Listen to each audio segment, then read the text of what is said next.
random videos uploading on our YouTube right now. If you guys are just joining us, we are having technical issues today apparently with our live stream. Give me a second to make sure it's working. We are, again, if you're watching this from the beginning, you are just going to have to wait a minute while we let people get back in here and we'll reset Again.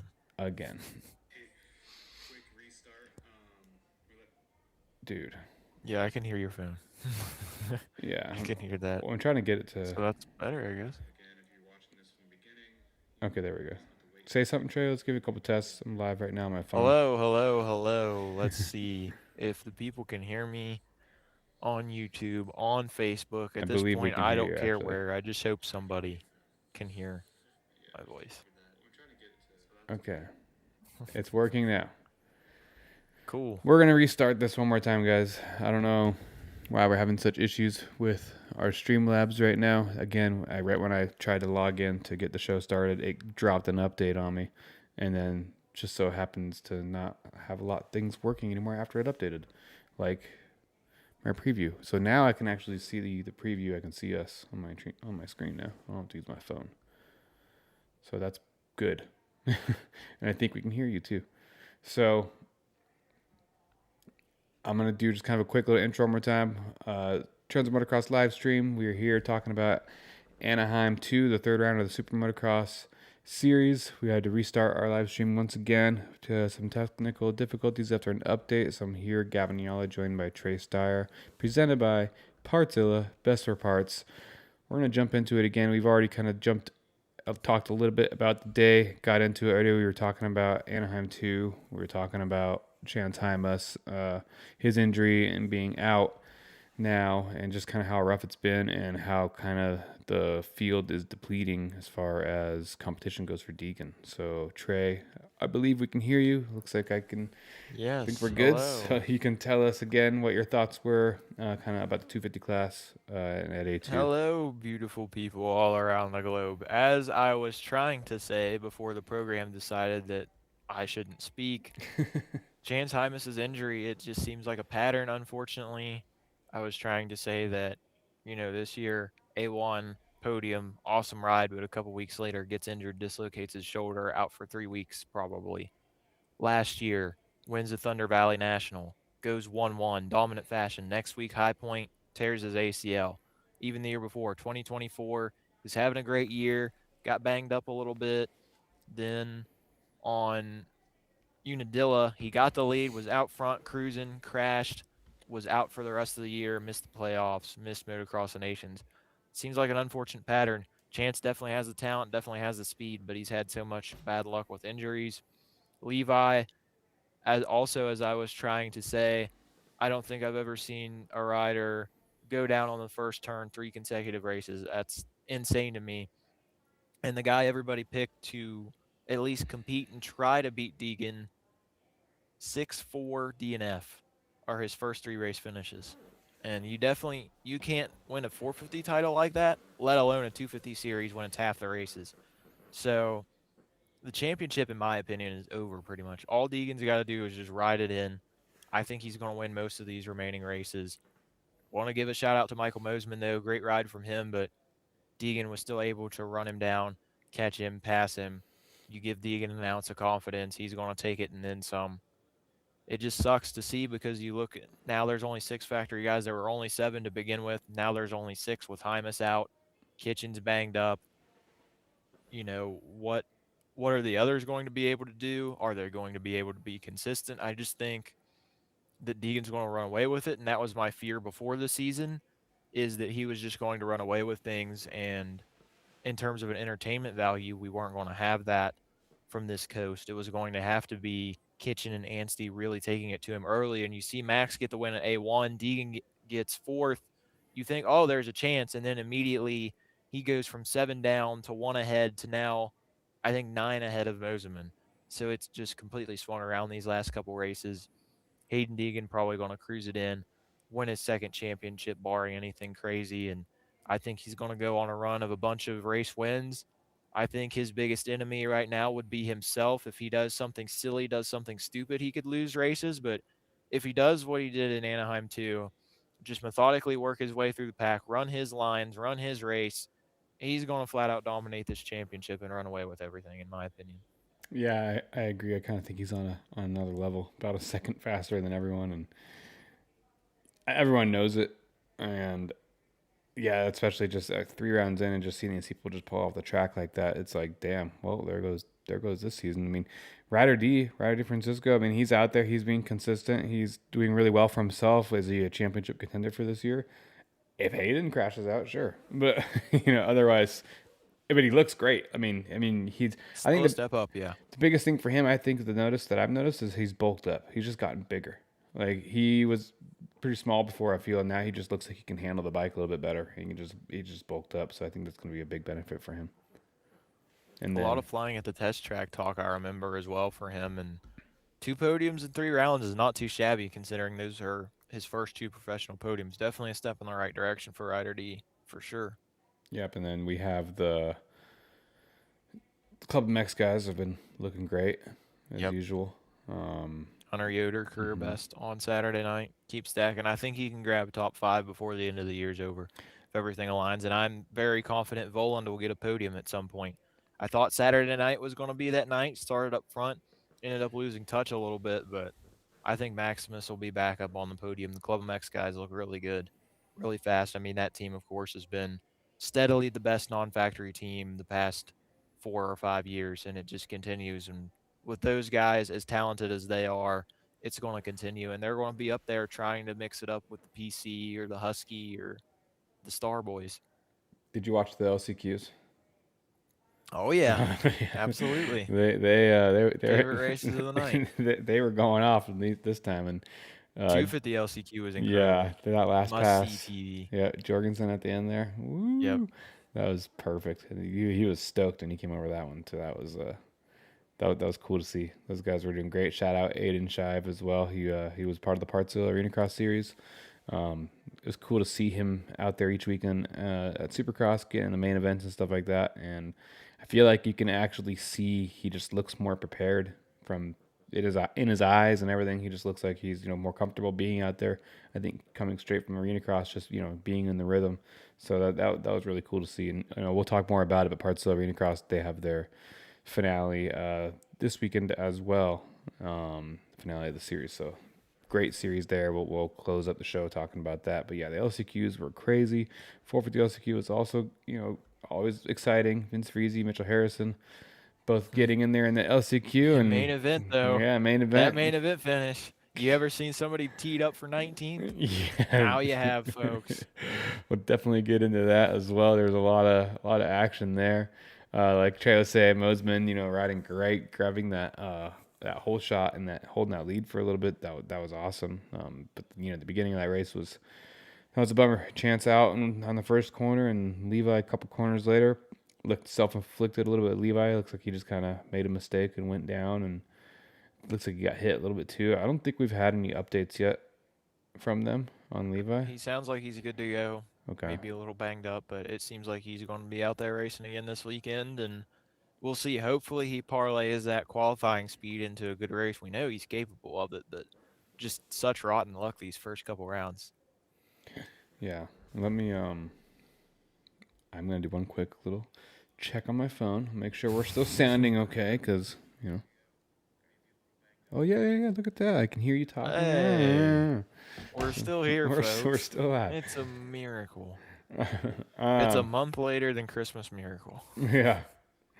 It was great to see. I saw there's a lot of people piled up in that. Wasn't Carson Mumford? Yeah, Yeah, Mumford. Mumphy, Yeah, he got Long, he Schwartz. he still finished eighth, and he was in that first He turn was pile ripping. up. Very impressive, yeah. Yeah, he was. From last to Yeah, eighth, and when he last. was a little under the weather the first couple weekends too. So for him to charge up to eighth like that, impressive in my opinion. Definitely his best ride of the year so far. Parker Ross as well, not top 10, and Solid, yep. right above Josh Friese. So I think the 250 class. I mean, the classes are all stacked. The 250, It's nice. It's a little more spread out. Gives everyone more of a chance.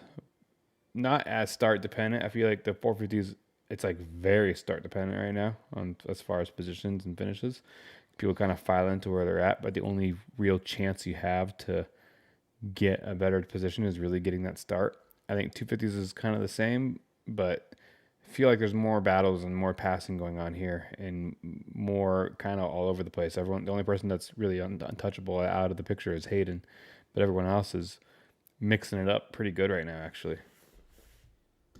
Yeah, I mean, I think if you look down from 8th to 15th or even 15th and lower, there are so many guys shuffling in and out every week and so many battles between you put the Bar X guys, the AEO guys, Grindstone, Solitaire, all those guys together, and they're having some good battles. They're having fun races, but in terms of viewership and watching from home, all we really get to see is, oh, Hayden Deegan's leading, or oh, Hayden Deegan's catching up, and even before that, of course, Anaheim 1 was an awesome race, but you look at San Diego, there was some great racing with the factory guys, but Anaheim 2 a little more pedestrian. And once again, neither of us were there, so we couldn't really see some of these battles. We couldn't see with our own eyes Carson Mumford ripping through the pack, getting to 8th place, but there are definitely a lot of guys out there competing for something. I mean, some of these guys have probably dreamed about trying to accomplish top tens, and they're like, well, everybody might be saying depleted field, but maybe this is my chance to get a top 10. There are some guys out there that are just scratching and clawing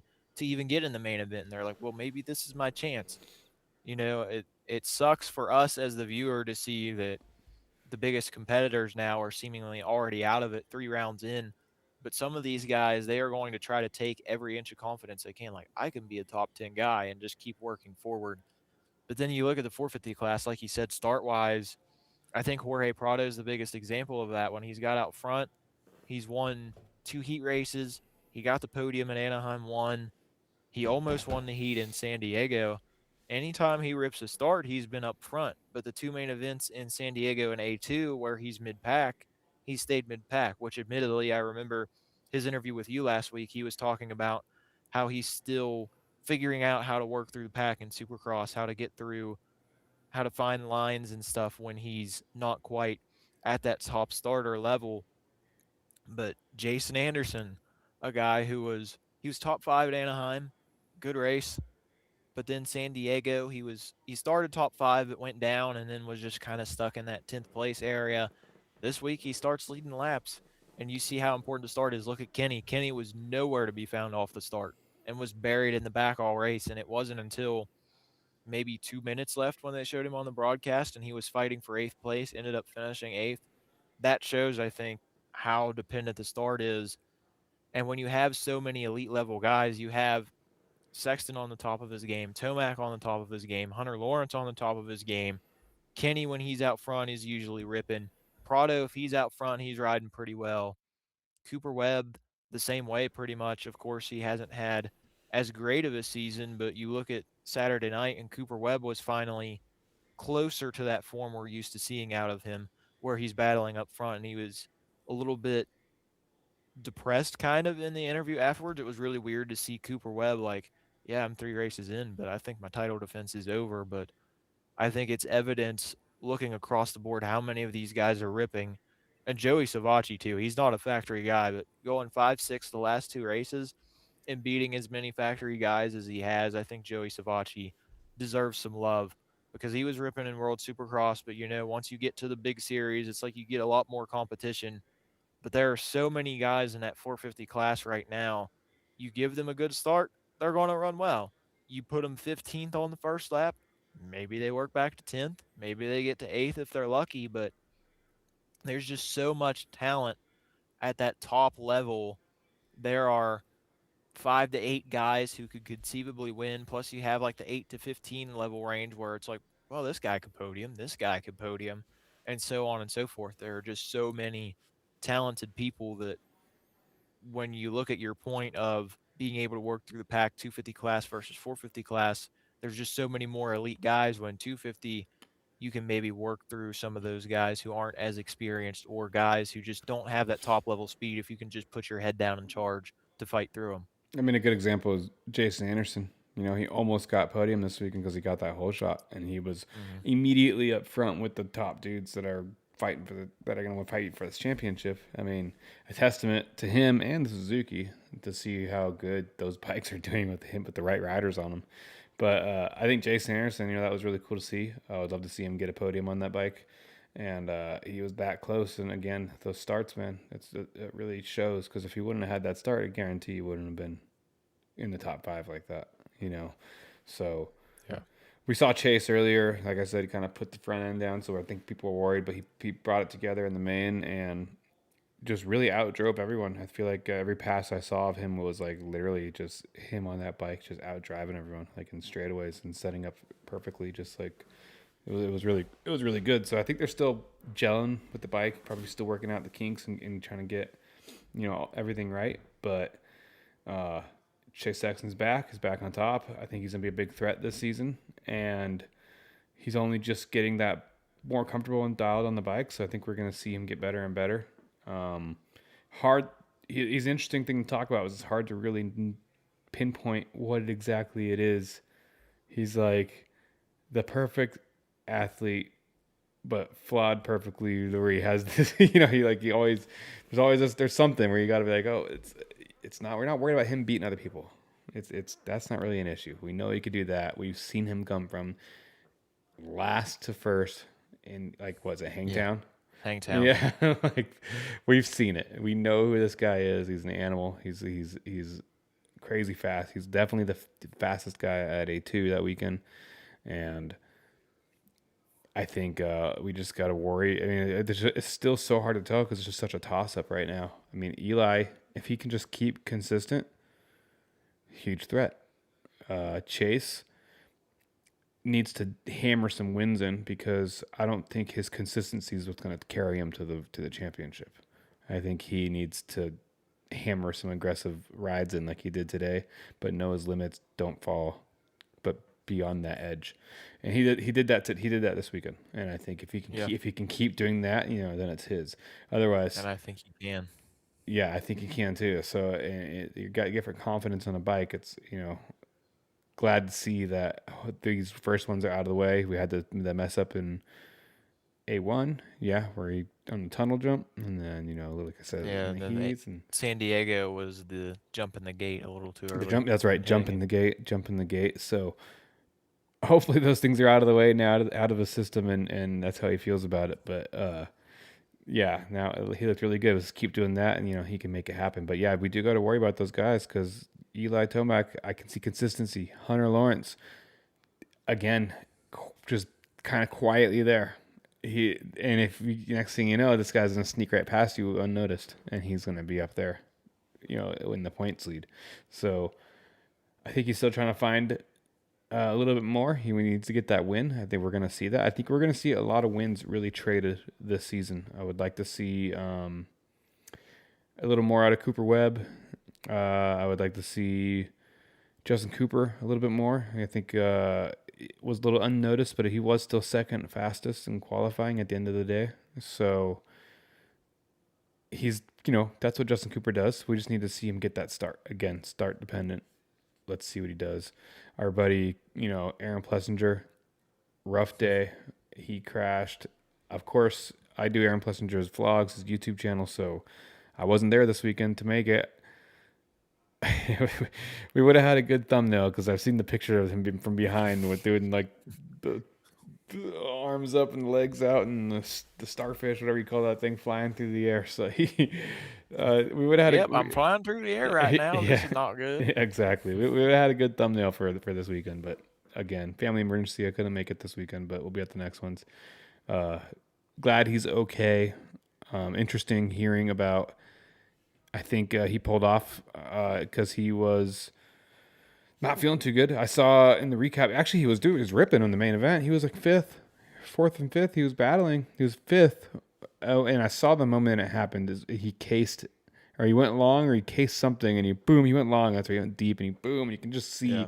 right And then he and there. started to fade. That's when he faded, and he was like, okay, I can't do this, and he probably realized right then and there that he's not calculating the jumps right. And I give kudos to him because That's a really tough decision to make when you feel like you're out there on the bike and maybe you don't have to pull off, but to be able to pull off and listen to your body and be healthy, it's pretty important. So Aaron had a little bit of a rough year last year. He listened to his body then. Had a rough race this time. Listened to it once more. Pulled off the track. I texted him, so I think it's a good choice and whatnot. So um, glad he's okay. Big crash. Still managed to get it in the main event and rolled that thing over, twisted up, bike all twisted, kind of gnarly. But yeah, still made it to the main event and was ripping in the main event. I was like, dang, dude, this guy's going for it. But yeah, he decided to pull off. And I think he made some comments later about being kind of surprised he was cleared as well for like a concussion and stuff. Cause he's like, I think I definitely got one. And if you look at the interview when he did the Alpine Star thing, you can see the purple marks from the helmet on his, like the rim of his head. You can see where the helmet did. And I'm familiar with those because I've done that to myself. So yeah, he whacked himself pretty good. So hopefully we see him. I think we will next weekend in Houston and feeling good again. Really want to see him get that edge. I think he just needs to be a little more aggressive. Rides very smooth, very fast. Nice guy. I think he's also a nice guy on the track. So doesn't quite have that aggressiveness to him that you see some of these other guys doing, like Jason Anderson or even Tomac or these top five guys really are. Their elbows are up. They're making sure they're in there. I mean, look at Anderson. He did not give that position up easy. He was fighting back, passing back. Like impressive ride by Jason Anderson. I definitely want to see some more of that. But trading wins, I'm gonna say it's gonna be Chase Sexton, Eli Tomac. I think Hunter Lawrence is gonna get a couple in there as well. I I I feel like it's shaping up to be a Tomac versus Sexton battle, and a Lawrence probably battle as well. But I think he's gonna do what I've noticed through him already, which is just that sneaky, unnoticed, consistent getting him in. So that might be what carries him to it as well. So all these guys are looking for good starts and consistent results. It seems like this season because we don't have anyone here running away with it like we do in the 250 class or like when we had Jet here. But and then Yeah, I think it's going SMX to be Next a as very. well was going crazy out there. Go ahead. Yeah, what are your thoughts, Trey? I was just We'll going to jump say, on I that. think it's going to be very competitive if it keeps like this. If Sexton all of a sudden grabs a few wins, maybe he starts to run away with it. But I think between those three, like you mentioned, it's going to be close all year. But dude, SMX Next, Star Yamaha. I'm just waiting for SMX Next to be a Star Yamaha spec class at this point. But 1, 2, 3 for those guys. Not a surprise. Caden Minier was looking great. Caden Dudney, I think, was the most impressive. He got sixth place start, not great, but just the way he was able to work through those guys and then to start chasing after his teammate, I thought was very impressive. And he rode very well, I thought, in the two outdoor rounds he did last year as well. Landon Gordon stole third on the first lap or the last lap. Vincent Way, another guy I was impressed with. He was pretty disappointing last year. Honestly, went down a lot, just didn't have that speed, but I think it was a lot more cleaner and composed from Vincent, and it was great to see. Of course, you see these sons of former racers out there. Of course, Nick Way's kid. So awesome to see that, and hopefully we get that progression continued throughout the year with Vincent. But man, that crash and it looked bad on the broadcast, but some of the videos I saw from the stadium, Yeah, that was bad. gnarly. I had a couple buddies who were there, and they were like, "We were scared when that race was going on." One of them said that you could hear Ryder Malinowski's dad like straight up yelling and stuff for him, like telling his kid like wake up and stuff. It was Ugh. to watch the one clip I saw of like Malinowski where he lands and like his body flips into the face of one jump and then bounces over into the next one and lands. And the fact that all he has is a dislocated hip and a bruised forehead, I can't believe it. I think the kid got incredibly lucky. He was incredibly blessed to walk away from it the way he did because that's one of the gnarliest crashes. And of course, we saw the Justin Barsha incident, you way more than I did, but how scary that was for us at Anaheim 1 to be there and not know what was going on and how things were. So glad that Ryder and Max Shane are both okay, considering, yes, they're banged up, yes, they're hurt, but considering the way the crash looked, to only have, for like I said, Malinowski to have that dislocated hip and then I think Shane was a couple broken ribs and a collapsed lung or something like that. If that's their only injuries, I think those guys are incredibly lucky and blessed to walk away from it in the strength and the status they did. But like I said, great rides for the Star Yamaha guys. No surprise there. Caden Minier, man, he was talking on the podium. He's like, Bobby, put me on the East Coast. I think they should. He's got more experience race pace wise than some of these other kids. He's raced in World Supercross before. He raced a couple nationals last year before he got hurt. I think he's ready to go pro. Not sure about Dudney yet, although I think you could put him in the pro ranks and he would be fine. But just because of his age, he's a little bit younger. I think he's only 16 or 17. They're probably going to keep him down a little longer, especially now that I think the age out rule or the turn pro rules, like you got to be 18 to turn pro. Mm-hmm. But nonetheless, I mean, Star Yamaha, they're going to end up having 20 guys, but Bobby likes winners. It's like they say for Chip Ganassi in IndyCar. Chip likes winners. If you're going to be ripping and you get to win and you score podiums, Bobby likes you and Bobby's going to keep you around. So great run for that team. And I don't think it was really a surprise because those three guys are insanely talented. Landon won a couple races last year in SMX Next. Caden looks very good. Dudney looks good. I mean, it's a great crew over there, and it shows the work they're putting in. That and being able to train with the pros that they have over at the Goat Farm, at the Star Compound, whatever you want to call it. Being able to ride with guys like Justin Cooper and Hayden Deegan and Nate Thrasher, all of those guys every day, Cole Davies. I mean, that's got to be a boost when you're out there with the literal best of the best. Yeah, definitely. I think, yeah, like you said about the incident was definitely scary. Glad to hear the injuries just weren't anything extreme. Dislocated hip sounds very painful, but yeah, it could be definitely worse. Those things are very scary Yeah. to see, and I think I don't know if a topic we'll go into very deep, but I know it's hard to determine what's safe, what's not, where they should be, where they shouldn't. These riders, these young riders, and yes, I think they should be going through these kinds of things and experiencing it. But some tracks are just gnarly. Like this one was kind of gnarly for them, and I don't know. I think the Chad Reed interview was pretty telling, honestly, when he's like, "These guys should not be running on a chewed up racetrack," and I think I agree with Yeah, him. yeah. At Hearing least people needs to talk be. about it, it's like if we start the night with futures, or maybe like Mm-hmm. I don't know if they could do something where they would put them maybe even after the first 250 heat races, like give a little break and then put them after in between the 250 and 450 heat races.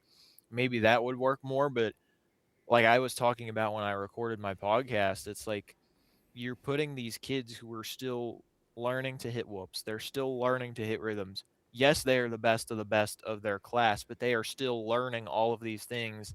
And you throw them out there with these deep ruts, these jagged faces, these obstacles that are breaking down.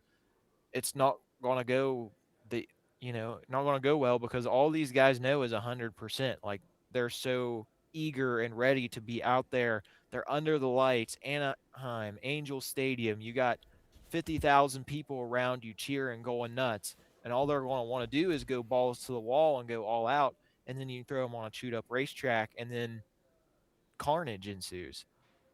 But I think that point is great. Like you gotta at some point give them a little bit better of a track, maybe more of a maintenance time. I'm not sure how they're going to do it. I think Feld has been better this year with some of the things. Of course, doing away with free practice, I think, has helped things out. But I do feel bad for some of these kids. Thankfully, nothing terrible, like you said, definitely painful for sure. But the way it looked, it could have been a whole lot worse. Hopefully for Houston, they'll have a little more track time, be able to clean it up a little better for these guys and put them out on a good racetrack. Let them prove their talent. Let them show to the world, hey, we are the next generation. We are the future stars of this sport. Yeah, I think if it's just a track condition thing, and that makes all the difference, then we should definitely put some focus into that. And the Super Motocross series and Feld and all them, they're pretty open to change and criticism. I mean, they Yeah. make changes all the time, and they experiment with things a lot. And shout out to them because some things obviously work because we have highest viewership ever, and they're selling out stadiums. Like they're doing the right things, and I think we'll get there. We're building little by little Yeah. from every direction.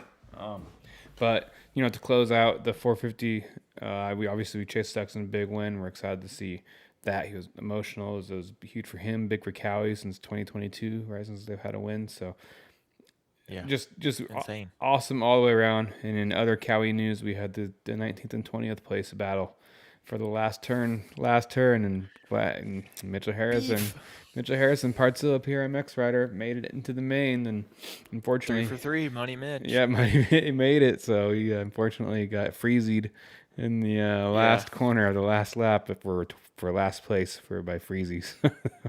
That was I saw it from like when I was watching it live. All you see was I saw them like in the background, and I see him like just disappear, and I see smoke and like next to the finish line, and I'm like, oh no, he just got smacked into the side of the finish line, and when they showed the replay, it was funny. And yeah, I guess they went and took the gloves off in the pits over there and got in a little bit of a fisticuffs fight in the out there or something. So I'm sure I'll talk to him and get some more details on that, as I want to hear more about that. But that's kind of funny. I think Vince Friese might be the first rider of all time to walk away from a Supercross round with negative points instead of positive. I mean, that I'm not sure if that's a record, but that is a very Vince Friese record to have. You only get 3 points from 19th place, and then he goes out, gets that 5 point penalty. Oh, he's walking away from Anaheim. Negative 2 points on the board, baby. Very entertaining. I mean, That's I know a funny. lot of people don't like Vince, and I get it. I don't like some of his tactics, but you can't question the fact that Vince Friese is perhaps the most chaotic rider we've ever seen. I know there's like the whole character trait thing. I don't know if anybody's ever made a Supercross video on it where it's like lawful good, they're like neutral, chaotic. Like Vince Friese would be that like evil chaotic. Like it doesn't matter. 14th place, he's sniping you. 19th place, he's sniping you. Fifth in the LCQ, it's one spot out. He don't care. He's T-boning you. It's so Vince funny. Friese is an He's a villain. enigma and entertaining. I don't know what else to say. He is quite the chaotic rider, and I know probably every rider out there can't stand to be around him. And I know in the LCQ, like watching Mitchell, and I'm literally talking to my dad. We're watching the race, and I'm like, if Mitchell's smart here, he's just going to stay in fourth in the LCQ. I'm like, don't mess with Vince at Yeah, all. don't that. And then lo and behold, an hour later, he's getting smoked and flying into the tall, tough block by the finish line by Vince. It's like, well, nothing you can do there. You just got Vince I Friese. can't believe we're still talking about this guy. Like he's back 2026 and we're He's still getting freezied out there at the Hey man, I'll give him credit too. Longevity that he's had. He turned pro toward the end of 2008. He's still out there riding. He turned pro right before I was getting ready to go into kindergarten, and he's still out there cleaning people for 19. What dedication, what determination, man. Vince Friese, what an enigma. Oh man! And last couple things we'll cover before I wrap it up. We got the stadiums here for Super Motocross, the playoffs, and then obviously the Partzilla Arena Cross Series finishing up this weekend. But yeah, so we got a first look at what these are going to look like. Columbus, Track reminders. Ohio. Yep. I actually haven't really dove too much into these yet, but they look. I mean, just kind of big Supercross tracks, huh? On this one. Yeah, a couple sandy boys in there for Yeah. Columbus in there. You got one on the left, one on the right. But yeah, I expect to see a very St. Louis style, more supercrossy in these soccer stadiums. Of course, we're not going to have as big of a floor probably as some of the football stadiums we go to. Same But with then the Carson. sprawling, more outdoor tracks, when you look at the Branson one later on, yeah, also cool for Carson, as I mentioned before. They were supposed to host Monster Cup, and I said it in the article back in 2020, but COVID, everything happened. Monster Cup ended up not coming back at all, and Carson was just kind of left in the dark. They were not going to ever have a round, but now they're back all these years later. 6 years later, they're going to host a playoff race. And then, of course, like I I don't said, think I've ever been to this stadium, Carson. it is the LA Galaxy MLS Stadium. Oh, Chargers also briefly played there, but is it bigger than like Anaheim? Is it like a bigger floor plan, or no, are we no, it's a just soccer stadium, so it smaller? looks. I'm sure it's smaller. I don't Oh know yeah, I the can tell it's a exact. smaller stadium, but the floor plan though, I'm saying like, is it? Yeah, So I it's will see the seating level to see and determine. Still very Supercross. 27,000 capacity, so yeah, definitely probably a smaller Yeah, still for very Supercrossy, but at least we have this one at the Thunder Ridge Nature yeah. Arena, Bass Pro headquarters shop That's or going to be a whatever. very This interesting one looks fun. backdrop. This one looks like Yeah, it'll be cool. more outdoor, higher Hmm. speed. I'm interested to see what they do for viewing and stuff for the media folks. I mean, I'm not sure if I'll be at that race or not. Hopefully, but I mean, it'll be interesting to see what they do for like the media folks because I know it's the last race of the year. You're going to have everybody out there. Like, where would you go? But yeah, I think it could be a very high speed. We've seen some of these faster paced, more outdoor style tracks. I mean, look at Las Vegas. Some of the racing we got from that round last year with, of course, Deegan and Shimoda in the 250 class, Yeah, but the way Jet had to fight between his brother and Tomac for the championship, I mean, I think those track have a lot more potential. Although sometimes the tracks without whoops can tighten things up, but should be interesting nonetheless. Cool to see the track maps, and hopefully it's a very entertaining playoff this year. yeah, definitely. And then we got a comment here. T Battelle 199 said should have done a layout like X Games where they jump in and out of the stadium. Glad to see we have some comments coming in because we lost all our comments from earlier Yeah. when we reset the stream. But yeah, Bring I back more agree. moto stuff to X Games, by the way. Let me just Yeah, go on right. a rant real quick. Bring back speed and style, man. Where are we at? Yeah. Bring back step up. Bring back the racing. We need more two-wheel events at X Games. Two-wheel with motor events, I should say. BMX is cool. Skateboarding is cool, but we need to have. I remember when I first started watching X Games, they even had enduro cross there. Like, bring some of these Oh yeah, two-wheel yeah. event backs to X Games. They did finally bring snowcross back and the snowmobile stuff this weekend. So Hmm. they were doing some snowmobile best trick stuff, but Hmm. That's good. just food for thought. I guess this is all we got for Columbus, Ohio. There's our little tiny section that goes outside there. But I agree. I wouldn't mind seeing more tracks where they go outside of the stadium or even like the old X Games. I remember the Rallycross ones where they go really far outside of the stadium. Like that's honestly what I would like to see. If the inside of the stadium was like Supercross, but then it went out into the pits and there Sam was Boyd just some Stadium style. just turn. Yeah, but even more than just one big turn. Like Yeah. add a whole another minute to the lap just by like a whole few turns out there, and like it just goes winding around. I know that'd be logistically really hard, but that would to me feel like way more. You know, like literally, you go in the stadium, you can watch the Supercross section, but if you want to stand out in the other sections, you can watch where all the outdoor Yeah. section is. Outdoor stuff. You know, and they can put fake trees out there and get really Shirtless people with air horns. get some elevation changes that go down the street. I don't know, but no, I agree though. I actually would like to see more of that because when I look at this, originally when they were introducing Super Motocross, the name and the feeling of it was more of a hybrid feeling track. I want to see a track that represents that, and I think Super Motocross playoffs. I think that what they're really pushing for is it to just be it's like another championship more than it is a track layout. It's more about yes, it's a bit of a hybrid, but it is our Super Bowl of Supercross, and that's like what they want it to be. So I think they're chasing more of that with these hybrid ideas. But yeah, I think it'd be cool to see some more of that. But with that, we'll be there this weekend. We will be at Houston Triple Crown. It is the first Triple Crown, so that is exciting. And you said the SMX Next will be there as well, right? So Yes. that means Back to back. I wonder where they're going to fit into the schedule with the Triple Crown. I wonder if it's just before the mains, or if it's something like that. Not 100% sure, to be completely honest with you. I will try to check and see if we got a schedule up on Sportity yet, but it will be pretty interesting to see where they put them in. No schedule quite yet, but I'd say it'll definitely be after one of the sets of races, whether it's after the first one or after the second one. They'll put them somewhere in between that track maintenance time, give them a few minutes to do the track, and then put them out there, throw them back out there, and say, "Hey, boys, have at it. Make a name for yourself." And then wrapping up this weekend in Florence, South Carolina. I really wish I could go because it would be kind of fun. But I gotta be at the Supercross races. We are still trying to grow our team and get more people to be covering everything. But parts of Arena Cross presented by Trans Motocross. Finishing up Florence, South Carolina. It's been a long series. This started shortly after the Super Motocross series ended. went through the off season, and it ends this weekend. Just before East. When's the first round of East Coast? Is it? It's not Houston. February 21st, Arlington. It's not until February is our first round of East Coast. Wow. February 21st. Yep. So it's still a ways away. It's kind of funny. You would think that Houston would be the first one because it's more east than Arlington. Ish. But also funny that that Arlington is East Coast. I always get a kick out of that.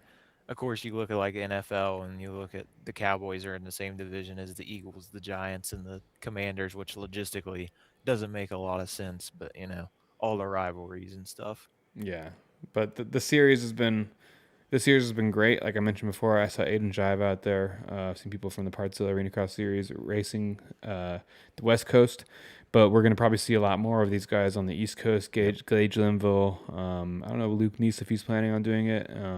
I believe so. We have Landon Gibson. We have a lot of guys that have been racing. Landon Gibson, right? That's who's racing. Yeah, Landon Gibson's the Rock. and SMX Next. Yep. We'll have like Liam Aloff, Hamden Hudson. Those guys should be East Coast. Yep. Right. Yeah, exactly. So we'll see, which I think we have some injuries there too. But that was the idea is, you race this series, you come out of it a little bit more warmed up, and you jump into the Supercross series in the East Coast. You finish this one up, and then that one starts. So we will see some more of those guys out there, and hopefully you're able to carry some momentum into the races. Gage Linville was looking really good in the Arena Cross series. I remember the last one I was out with him when he was pumping his head in the air. He's getting all stoked, and so hopefully we see him bring some of that energy to Supercross. And yeah, just it's been a cool being a part of the series. Like I said, Bobby, the owner of the series, reached out to me, and we worked together in the past, and we decided we'll work together on this, and we help present and just post everything we can for them, and try to get some more eyes to it. And it seems like we've been pretty successful, and it airs on Fox Sports, FS1, FS2. I'll see it randomly on TV sometimes, and it's always a good feeling. It's cool to see it. It's been really fun to be a part of it. I hope that we keep doing this each year. I think we might continue to be a part of it. And if you guys are in the area for the finale, it'd be a good time to be there. The Partzilla team will be there as well. Florence, South Carolina. I think there's a makeup round on Sunday as well, so it might even be like 3 days of racing. Yep. So it's going to be a long weekend actually for a lot of these guys. But man, I wonder if I can make it. The gears are turning. Yeah, just thinking. I land. I'm trying to think when I land. I land in the morning Sunday. I don't know if I could even get there in time. But yeah, we'll see. But yeah. But thanks you guys to everyone for tuning in today. Sorry for the technical difficulties. We definitely. I don't know what's up with that. It's not on our end. We use Streamlabs to do, because again, we try to do our show a little different than everyone else. We might change it. I might try to pre-record it. It'll pretty much look exactly the same. We just wouldn't be able to have like chat interactions. But I might try a pre-recorded show just to see how that does. If it does better views or anything like that, we might give that a try, Trey. It would literally be still using this program to like talk and interact. Yeah. And then we just upload it later. Because when it cuts off like that, man, we lose. I mean, it just pretty much loses our viewership and everything. We had it was starting to pick up really. It loses the flow too. I mean, it just it messes it brings up. everything to a halt. I hate starting the show like that. I'll stumbling and not knowing if people can hear us or not. So that's frustrating because this has been working pretty good so far, and I like this program. But like I said, they hit us with a random update this morning. Or right when I logged on to get started for the show, I had to download an update, and it seems to be working now, but I don't know. And it also crashes when we try to invite guests, which is why I haven't been pushing to have guests. So I'm like, I'd almost rather pre-record our show, get a guest on each time, and then if it crashes for some reason while we're doing that, we can just edit the thing together and upload it. So yeah, we might change some things up. This has been experimental in a way, and but I really like doing it live. I like talking. I like the chat and getting more involved. We just need to boost it up a little bit, and maybe uploading it will help us get better views and everything else we need to do. But if you guys just keep engaging with us, it's a huge help, and we're gonna keep it going. Sorry again for restarting today. If you're watching from the beginning, you'll notice we're all over the place. Just you can watch the previous upload. That's like another 15, 20 minutes of us talking before we lose audio, apparently. So hopefully next week will be a little smoother. But we'll be there this weekend in Houston. I'll be on the floor getting us our trackside recaps. And Trey, we'll try to get him to some more soon. But we are a growing, resurging brand and looking for more help as we go. We are bringing on more riders and we're bringing on more people to help us out.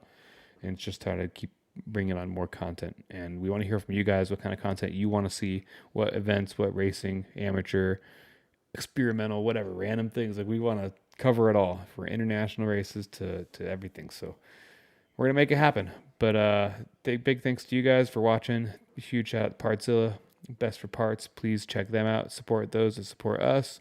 They're getting us to the races. Trey, where can we find you? And what do you got coming up this week? You got some more podcasts dropping? Yeah, lots of stuff. As always, my podcast, The Stire Sound, out on Wednesdays every week during the season. Wrapping up Anaheim too, if you want to hear more conversation about that and several of the top contenders in each class. Also, my Unsung Heroes usually drops on Tuesday, but it'll be out tomorrow as well. Hopefully, I can get an interview done either tonight or tomorrow. That's really what I'm waiting for. I have everything else recorded up. And of course, it's both written and audio this year. So if you like to read, I've been writing that since June 2023. If you like to listen, I started the audio version this year. But you can find me on social media, TJ Stire3, TJSTIRE, and the number 3 on Instagram.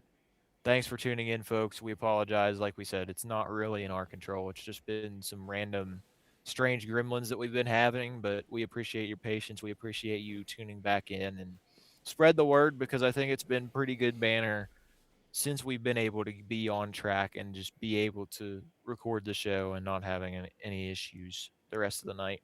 But thanks again, everybody. Yeah, thanks again for joining in, everyone. Yeah, I'm still learning this program as well, but pretty sure we're doing everything right. Like I said, we were kind of threw us for a curveball today, but yeah, back on trackside this weekend. Back to bringing banger content. Back to putting all kinds of stuff and everything we're doing. Thanks again for joining us today, and we will see you guys next Tuesday at 8 p.m. Eastern here on Transworld Motocross. Peace out.